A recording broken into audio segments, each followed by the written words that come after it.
नमस्कार, छत्तीसगढ़ एक्सप्रेस में आप सभी का स्वागत है। मैं हूं आपके साथ कपिल मिश्रा और खबरों की शुरुआत करेंगे राजधानी रायपुर से, जहां पर आत्मसमर्पित नक्सली पहुंचे हैं विधानसभा। 120 नक्सलियों ने किया विधानसभा का भ्रमण। आत्मसमर्पित नक्सलियों के लिए लाए अच्छी नीति, ऐसा कहना है सीएम का।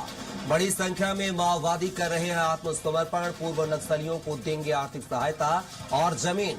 बचे नक्सली भी मुख्यधारा से जुड़ेंगे। पूर्व नक्सलियों से अधिकारी कर रहे हैं चर्चा। छत्तीसगढ़ की राजधानी रायपुर में आत्मसमर्पित नक्सलियों का एक दल विधानसभा पहुंचा, जहां करीब 120 पूर्व नक्सलियों ने विधानसभा का भ्रमण किया है और लोकतांत्रिक प्रक्रिया को करीब से समझा है। इस पर सीएम विष्णुदेव साय ने कहा है कि आत्मसमर्पण करने वालों के लिए बेहतर पुनर्वास नीति लाई जा रही है। उन्होंने बताया है कि बड़ी संख्या में माओवादी मुख्यधारा से जुड़ रहे हैं, जो प्रदेश के लिए सकारात्मक संकेत है।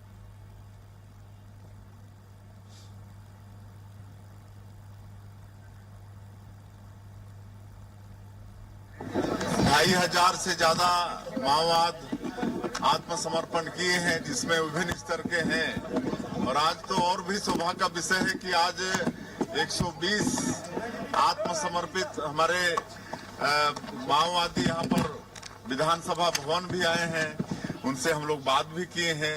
बहुत अच्छा उनको लग रहा है। उनका बहुत बहुत स्वागत है और उनके भविष्य की चिंता सरकार करेगी।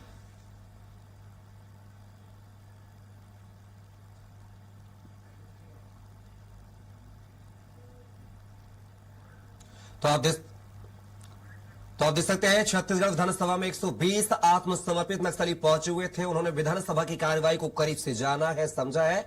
और सीएम विष्णुदेव साय ने कहा है कि नक्सलियों के हित में ऐसी योजना बनाए जिनको बस्तर में लगातार नक्सली अब मुख्य धारा से लौट रहे हैं और उन्हीं में से बहुत सारे जो नक्सली क्षेत्र में कार्यरत थे वो आत्मसमर्पित नक्सलियों को विधानसभा घुमाने लाए हैं। हमारे साथ कुछ आए हुए, इनसे बात करेंगे। कहाँ से आए हो?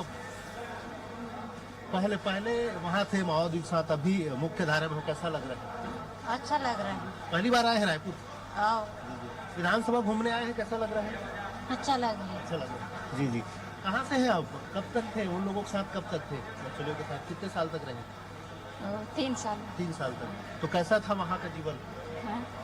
अभी कैसा लग रहा है? अच्छा। सरकारी सुविधाएं मिल रही सब? आओ मिले। अच्छा है, खाना पीना सब? आओ मिले। रायपुर आए हैं, कैसा महसूस हो रहा है?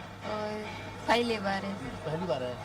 अभी भी उस क्षेत्र में है जो लोग नक्सली, उनके लिए कुछ संदेश देना चाहेंगे कि वो भी आए, मुख्य धारा में जुड़े? मुख्य धारा में जुड़े। हाँ।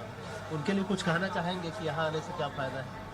फायदा है इससे। फायदा है। हाँ। देख सकते हैं बहुत सारी जो नक्सली संगठन में लगातार जुड़े थे वो यहाँ आए हुए हैं और निश्चित तौर पे ये एक बड़ा संदेश है। और सरकार जिस तरह से जो पहल कर रही है उसी की देन है कि अब जो माओवादी गतिविधियों में जो लिप्त थे वे अब यहाँ आए हुए हैं। आप भी यहाँ आए हैं। कितने सालों तक रहे नक्सलियों के साथ आप? 17 साल। 17-18 साल तक। तो अब यहाँ आ गए हैं, मतलब मुख्य धारा में कैसा लग रहा है? आप ठीक लग रहा है जी। रायपुर पहले आ चुके थे? जी जी, पहली बार जी जी। तो कैसा लग रहा है रायपुर में? ये अच्छा लग रहा है सर। अच्छा लग रहा है। जी जी। और जो साथी लोग जुड़े हुए हैं नक्सली संगठनों में, उनको यहाँ बुलाने के लिए कुछ संदेश देना चाहेंगे आप? अच्छा लगता है, अच्छा लगता है। उनको भी आना चाहिए। हाँ। देख सकते हैं नक्सली गतिविधि में जुड़े हुए जो तमाम जो आत्मसमर्पित नक्सली है, 100 से अधिक नक्सली है, वो राजधानी रायपुर आए हुए हैं। और जो विधानसभा की गतिविधि है, विधानसभा सदन की जो कार्रवाई है, उन सभी से वाकिफ होंगे और लगातार इन्हें अलग अलग जगहों पर घुमाया भी जाएगा। और साथ ही साथ केंद्रीय गृह मंत्री विजय शर्मा के साथ इन्होंने कल रात्रि में डिनर भी किए हैं और आज वे विधानसभा की कार्रवाई देखने यहाँ राजधानी रायपुर पहुंचे हुए हैं। कैमरा पर्सन महावीर के साथ स्वराज एक्सप्रेस के लिए रायपुर से दिलीप साहू।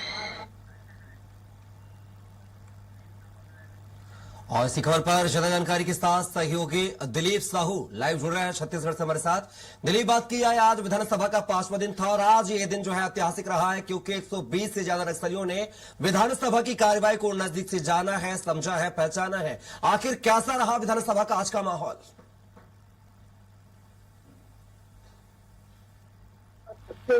ऐतिहासिक तो आप पूर्व सेंट्रल कमेटी मेंबर था, जिसमें पूर्व सेंट्रल कमेटी मेंबर रुपेश के साथ ही साथ सोनू दादा और दूसरे और जो बड़े लीडर्स हैं वो भी उसमें शामिल रहे।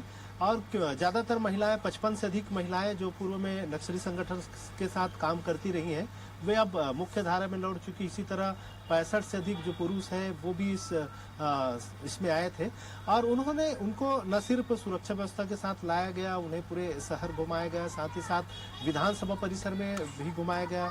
केंद्रीय गृह मंत्री ने जिस तरह से एक लक्ष्य दिया है कि मार्च 2026 तक पूरे नक्सलियों को खत्म कर देंगे या फिर नई मुख्य धारा में जोड़ देंगे, तो उसी का कड़ी है कि लगातार तमाम नक्सली पूरे देश भर में, पूरे छत्तीसगढ़ में सहित दूसरे राज्यों में भी आत्मसमर्पण कर मुख्य धारा में लौट रहे हैं। इसी कड़ी में जिस तरह से एक बड़ा कदम रहा और ऐसे नक्सलियों को कि मुख्य धारा में बाकी लोगों को भी जोड़ने के लिए, प्रेरित करने के लिए एक लोकतंत्र का जो मंदिर कहा जाता है विधानसभा, उस सदन की जो कार्रवाई है उसको देखने के लिए लाया गया और उन्हें सदन के अंदर भी भेजा गया। और इस दौरान सदन में भी आसंदी की ओर से बताया गया तमाम विधायकों को, मंत्रियों को कि ये जो कार्रवाई है सदन का जब शून्यकाल चल रहा था उस दरमियान बताया गया कि जो प्रदेश के बस्तर के तमाम जगहों से जो आत्मसमर्पित नक्सली 120 से अधिक नक्सली वो कार्रवाई देख रहे सदन के अंदर, तो सदन के सदस्यों ने भी उन्हें मेज थपथपाकर उनका स्वागत किया और कहा कि ये बहुत अच्छा दिन है, आज ऐतिहासिक दिन है कि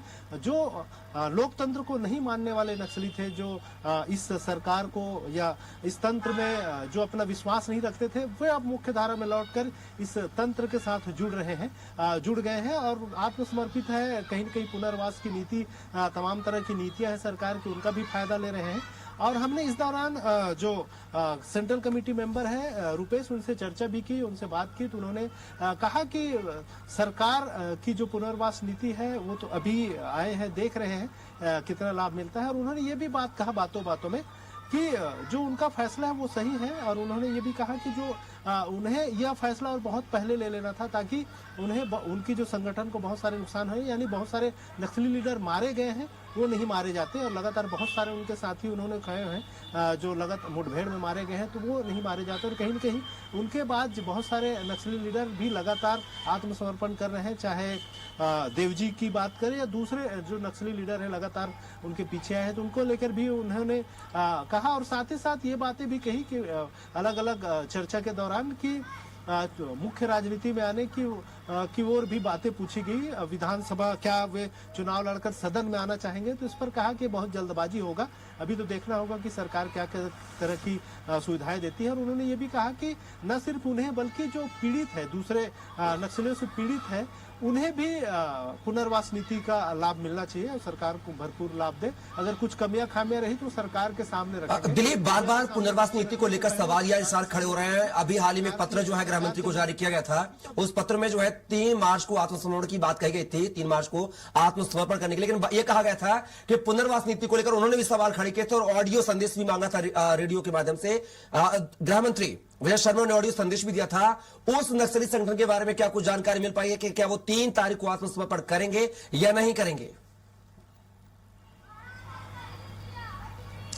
जी बिल्कुल कपिल, ये भी प्रोसेस में है क्योंकि जिस तरह से नक्सलियों ने एक डिमांड किए थे पत्र के माध्यम से, उसके अनुरूप ही डिप्टी सीएम गृह मंत्री विजय शर्मा ने एक रेडियो संदेश जारी कर दिया था कि आप जो जो मांगे रख रहे हैं उन तमाम मांगों को माना जाएगा। खास करके पुनर्वास नीति को लेकर उन्हें तमाम चीजें सुविधा मुहैया कराई जाएगी जिस तरह से वे चाहते हैं वैसा, और इसके अनुरूप वे जो चाहते हैं उस तरह के एक संदेश बनाकर उन्हें रिलीज किया गया। हालांकि इनके रिलीज करने के बाद उनके तरफ से भी फीडबैक नहीं आया है क्योंकि नक्सलियों को अपना जो तंत्र के माध्यम से जो चीजें भिजवाना है उसमें निश्चित तौर पर समय लगता है क्योंकि वो सुरक्षा बलों के नजरों से बच के भी है, कहीं न कहीं मुठभेड़ की उसमें गिरफ्त न आ जाए, तो इस तरह से तमाम चीजों को फूक फूक कर भेजते हैं। तो हो सकता है कि 1-2 दिन में उनकी ओर से जो तमाम बातें हैं जो आत्मसमर्पण करने की इच्छुक जाहिर किए, तो कब करेंगे, कहाँ करेंगे, इसके लिए कोई मध्यस्थता के माध्यम से वो आना चाहेंगे। निश्चित तौर पे एक सकारात्मक जिस तरह से